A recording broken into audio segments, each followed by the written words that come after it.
hariho ibintu Imana idukorera kubera ko ari Imana, hariho ibintu Imana idukorera kubera ko ari nyarukundo, hariho ibintu Imana idukorera kubera ko ari nyampuhwe, hariho ibintu Imana idukorera kubera ko ari Imana itabesha.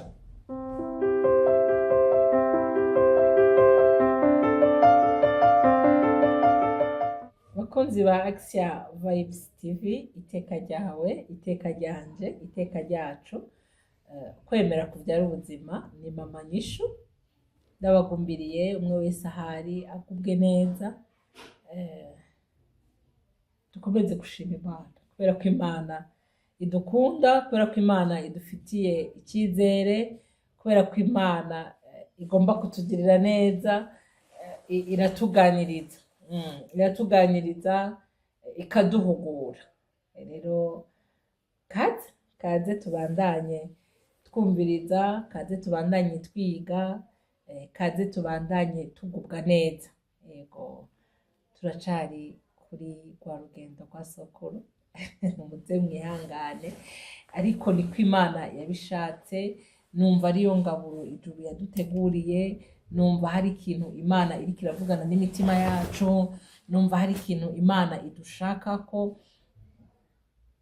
Rero nasanze ijambo ryayo ntirimenyerwa, ijambo ryayo ntirisaza, ijambo ryayo ntabwo baritura amangati, ijambo ryayo rihora riri shasha buri gihe, iyo ritugezeho riba riri shasha. Nukuri pe, riba riri shasha, riba riryoshe, riba rifise akanovera karyo, riba rifise ikintu rigamije, riba rifise icyo rishaka.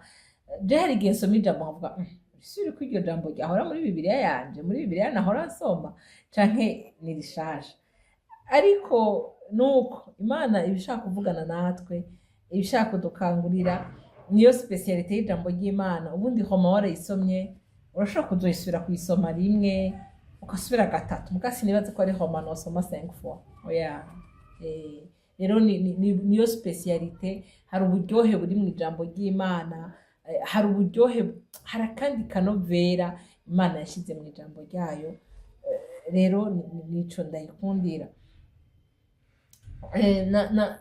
Tugiye gusangira amajambo, nari kuyasoma yose ariko numva umengo sinorinda kuyasoma yose. Tugiye kuganira hantu Aburahamu yagera akazimana abamarayika, bantu b'Imana, umushitsi n'umugisha. Ugiye ugendewe n'umushitsi, muramvuga nti birababaje umushitsi akugendeye akava mu nzu yatana igikombe c'amazi ahanyora. Ndakunda abarundi bagira imico myiza, wo kwibaza ngo ni ibintu bisanzwe, mugabo aka kantu niba utahora ugakora ukitwararika, umuntu akakugendera zopfuma mu igikombe c'amazi. Naho numvise abantu bambwira ngo iyo uri umushitsi ukagera ahantu ngo ugasaba amazi yo kunywa ngo batakuzimanye, ngo bisigura ngo kuba ngo ubagaye ngo boberetse yuko ngo batakuzimanye. Ariko ivyo nibaza ko ari iby'abapagani. Kuko urumva ushitse ahantu unyotewe, nta kundi vyogenda nyene, urasaba amazi yo kunywa.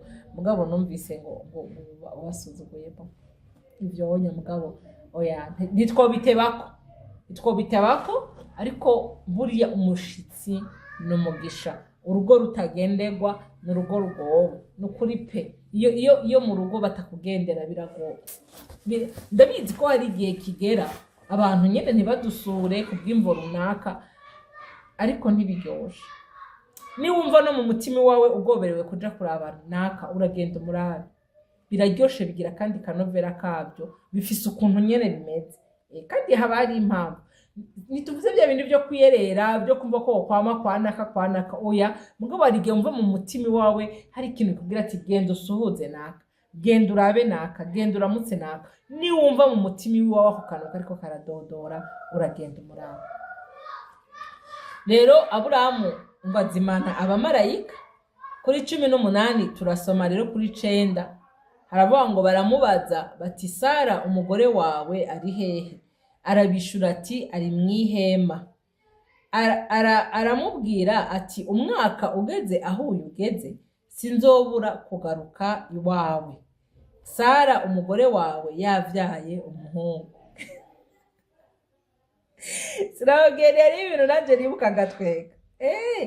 Ngo Sara ngo Sara ngo avyumviriza mu muryango w'ihema ahahera inyuma yabo.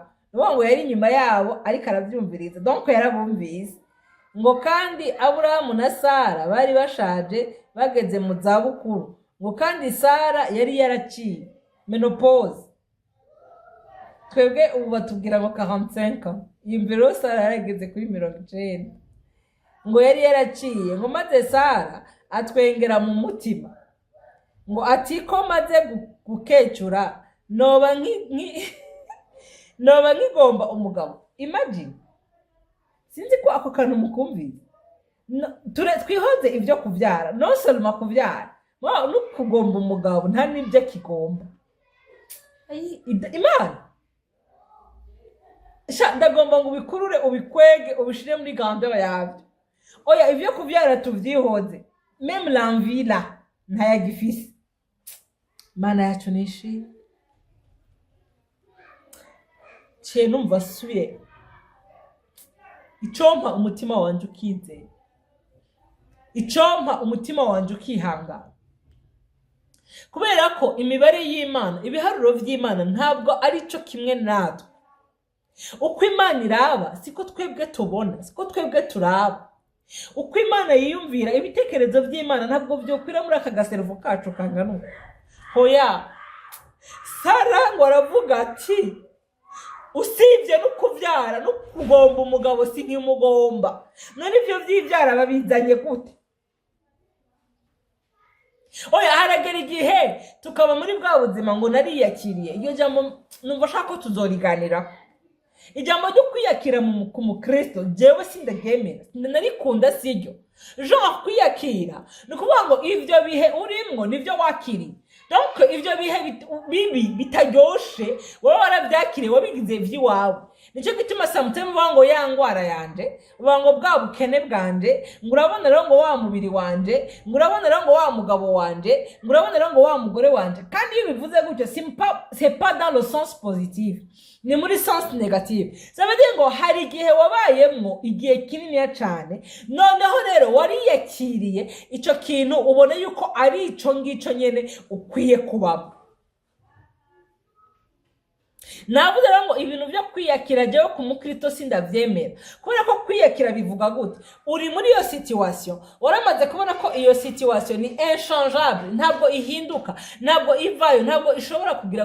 Donc wewe wakiriye ko uzoba muri ubwo buzima butaryoshe, muri ivyo bintu binyuranye. Ivyo nivyo wakiriye, nivyo uzobamwo forever. Nico gituma ico kintu jewe ntacakira. Rero Sara yarari muri iki gihe avuga ati jewe no gushaka umugabo ntawe ngishaka. Yarageze mu gihe yumva ename pas envie yabiriya kuko bari bakuze. Aravuga ati none abo bazanye ivyivyara gute ko jewe n'umugabo atawe ngishaka. Mani dutabare cyane. Ngo uhoraho abaza Aburahamu ati niki gitumye Sara atwenga? Akavuga ngo aho ni vy'ukuri noba nkivyara umwana nkecuye. Ngo mbega hari kinanira uhoraho? Igihe gishinzwe umwaka ugeze aho uyu ugeze, nzogaruka iwawe Sara yavyaye umuhungu. Ngo maze Sara arahakana ateka sintwenze kuko atinya.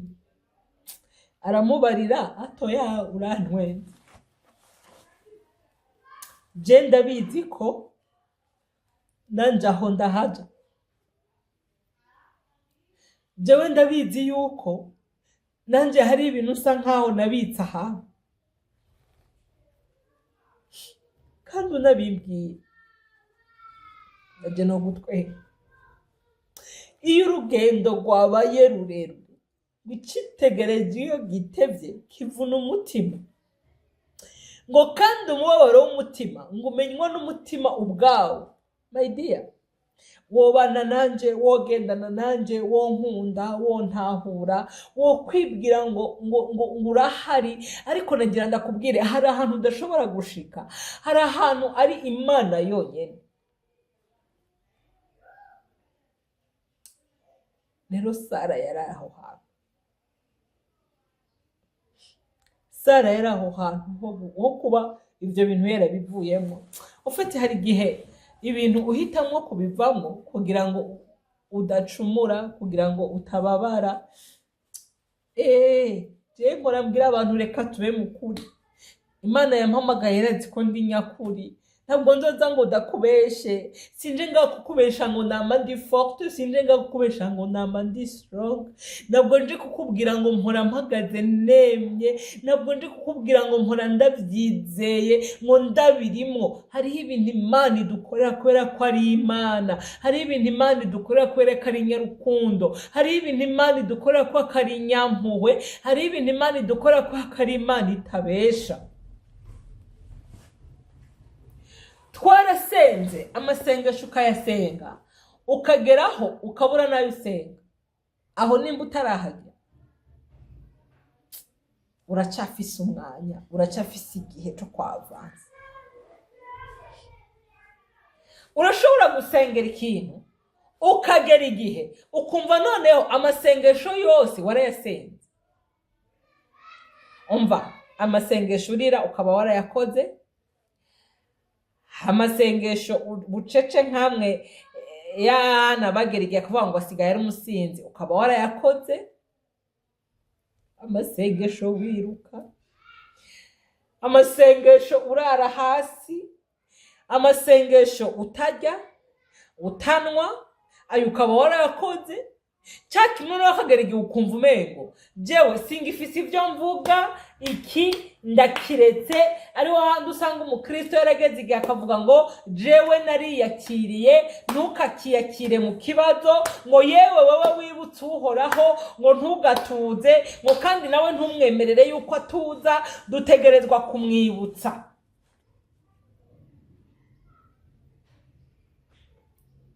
Ugasanga kugira ngo wivyukiranye wongere usengere cya kintu nuko mpemu yera yaje gakomanga ku mutima ahubwo ati nyamara iki kintu naho wakiretse ongera uhaguruke ongera usenge. Ariko vyukuri ugasanga zere muri wewe ntayihari.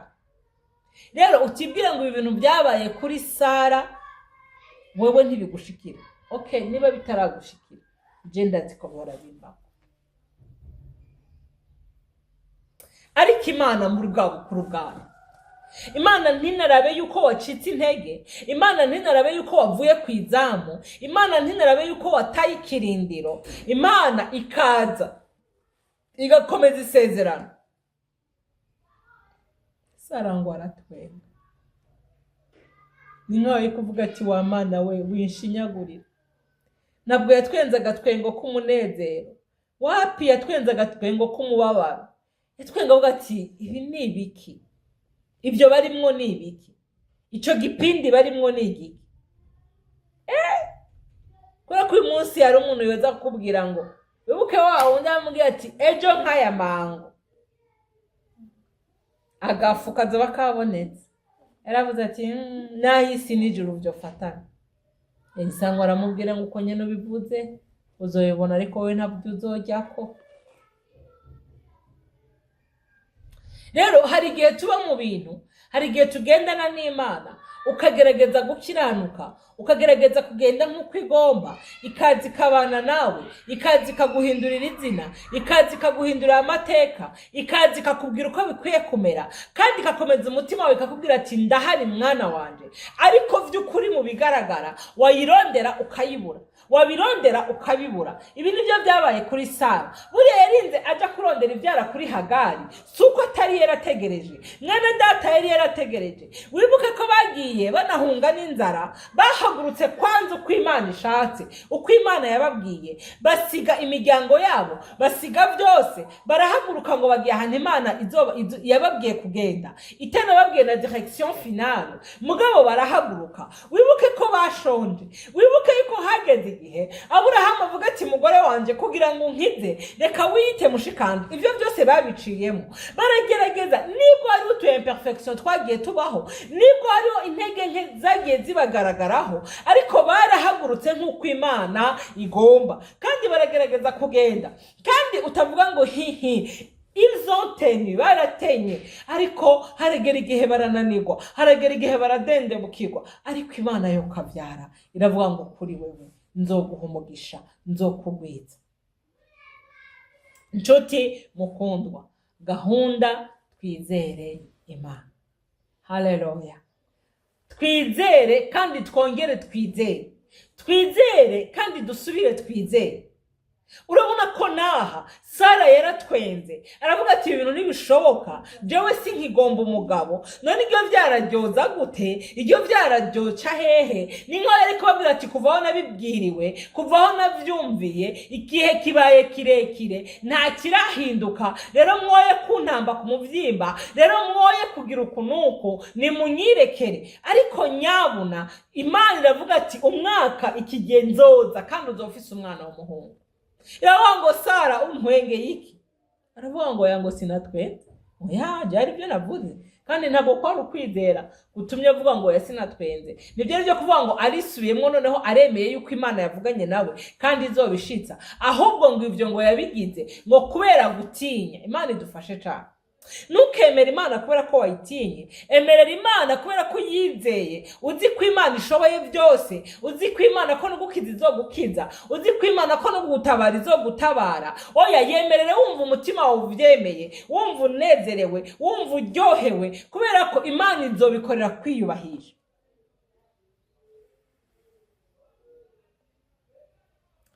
Uba warataye ivyizigiro, umutima wawe werekeza ahandi.